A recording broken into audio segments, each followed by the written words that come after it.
Hey guys, I'm Martin. And I'm Elisa with Mattress Clarity, and we are here at the 3Z factory in Phoenix, Arizona. We're going to get a behind the scenes look today. All right, let's head inside.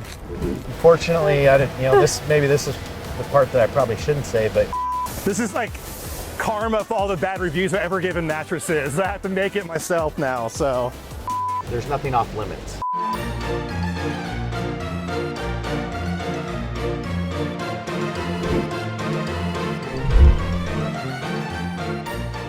In terms of timing, so like you make some things in bulk to be ready to be put together for the final step, Yep. or is it kind of, I know things are made to order as well, so. Well, so you can see all these stacks of rolls right Yeah. here. That's all been pre-made, and they'll get the scheduling, and then they'll go grab from those stacks, and then they'll replenish from those stacks. Gotcha. So there's definitely, work in progress that's staged and ready to go. Of course. I like to break it down into kind of 4 sections. Right down this line is all of our panel quilters.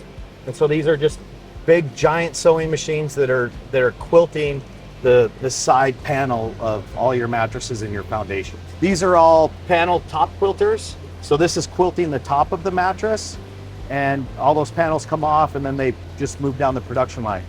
So this is the machine that gets that foam on a roll. This is the oldest piece of equipment that you'll see in this facility. I think it's 35 years old, Wow. roughly. But let's run down and we'll look at a new one.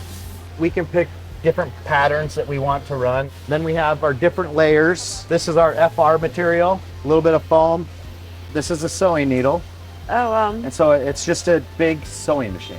You got your threads that we thread in.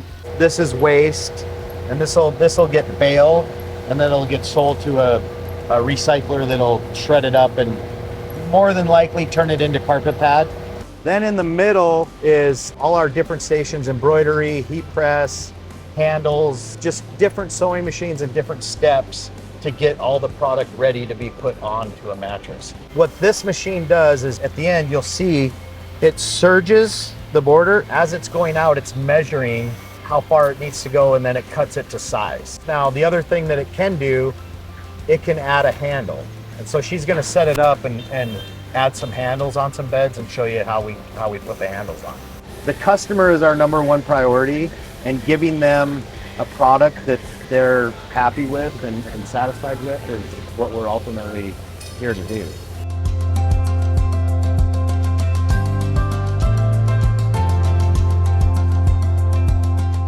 She's taken the border that's already been measured to size, it's been embroidered, and now she's gonna add the bottom of the mattress. And so we call it a bucket, so she's building the bottom and the side of the mattress. Once she's done with this is now done and ready to be put on the core of the mattress. We take a lot of fabric and we donate fabric to, there's some shelters around that they then take that fabric and they teach women and guys how to sew. And we've actually hired, I think, 5 or 6 people from that. wow. People that have learned a skill. Yeah, and absolutely. There's probably 230 people currently, and then in second shift there'll be another 70 to 80. But it's the place is so big, and you walk around, you would never guess that there's 230 people walking around here. This is like karma for all the bad reviews I've ever given mattresses. I have to make it myself now, so.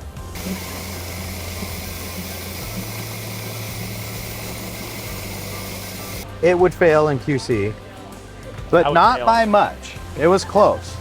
A fail's a fail. Learning to get around the corners is the hardest part, and I mean that's really, really close. And when you see how fast they do it, if we go down there and watch her, like she just flies through it. So then when we go to the far end of the building, that's the start of all our coiling. To start, but we bring in spools of wire, load the wire on the machine, string it, runs through, and it's getting tempered, getting heated up, and that helps with the strength. Comes down, and then obviously you can see the coil being made. So then the coil's made, now it's getting hit with some air and it's trying to cool down, and it's coming around, and then here's where it's getting put into the pocket. Feel that, that's the end of the bed. Then feel those coils. Softer right here, firmer in the middle. foam gets poured, you can see the fall plates. Okay. So when this is coming out, it falls, and then you can see where the conveyor starts. After about 10 to 15 feet, it goes from the liquid to solid. Yeah. And it goes outside of the building into a long bun storage room. It'll come back into the building. It'll get cut into buns the size of, you know, queen, king, whatever size that we're producing, and that'll be then slit. So then foam and coils meet in the middle, and then that's where the lamination process happens. So in the middle, there's a blade that's running all the way around this machine, and that buzzing is that blade being sharpened. So it constantly has to be sharpened. The foam's gonna get compressed and it's gonna get cut right at the same time that it's getting compressed. You'll see this conveyor moving, and then that's where the top panel, the border, everything is fed onto that conveyor. That's where the mat builders are. And so those are the guys that are actually putting the beds together. Oh, cool. You know, taking the fabric, the top panel, putting everything together. Then it'll turn, it'll go through a QC checkpoint. Once it's past QC, then it'll go into the roll packs and gets rolled up and put in a box and shipped out.